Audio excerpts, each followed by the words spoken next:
ఏమండి భోజనానికి రండి. మీరు కూడా రండ్రా. వస్తున్నా. పదండి నాన్న, భోంచేద్దాం.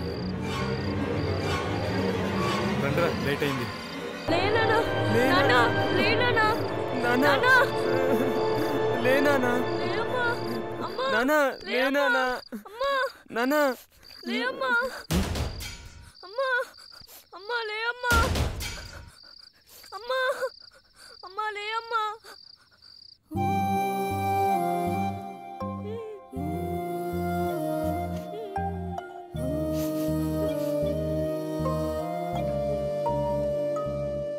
బాధపడకండి, మీరు అనాథలు కాదు. జీవితంలో ఆశయాల కోసం ప్రాణం పణంగా పెట్టేవాళ్ళు చాలా తక్కువ మంది ఉంటారు.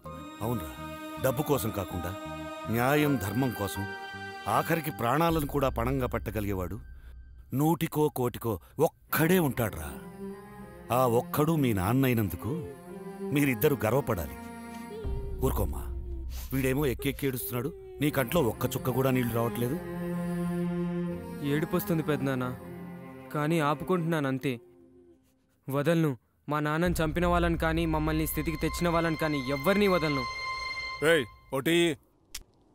రేపు స్కూల్కి సెలవు తెలుసా అన్నయ్య?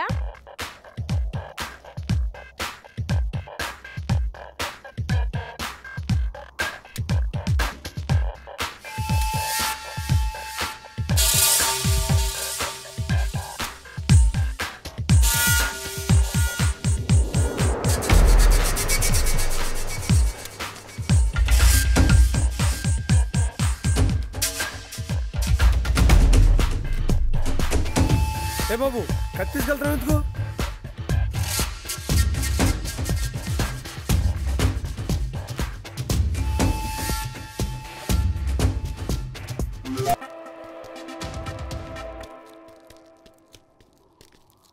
ఎవడ్రా చంపింది?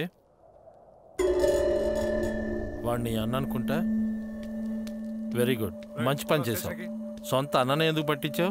మా నాన్న మాకెప్పుడు ఒక మాట చెప్పేవాడు సార్, చట్టానికి ఎవడు చుట్టాలు కాదని. అది సొంత అన్నైనా నాన్నైనా. సభాష్. పెద్దయ్యాక ఏమవ్వాలనుకుంటున్నావు? మీ చేత సెల్యూట్ చేయించుకునే ఆఫీసర్ అవుతా.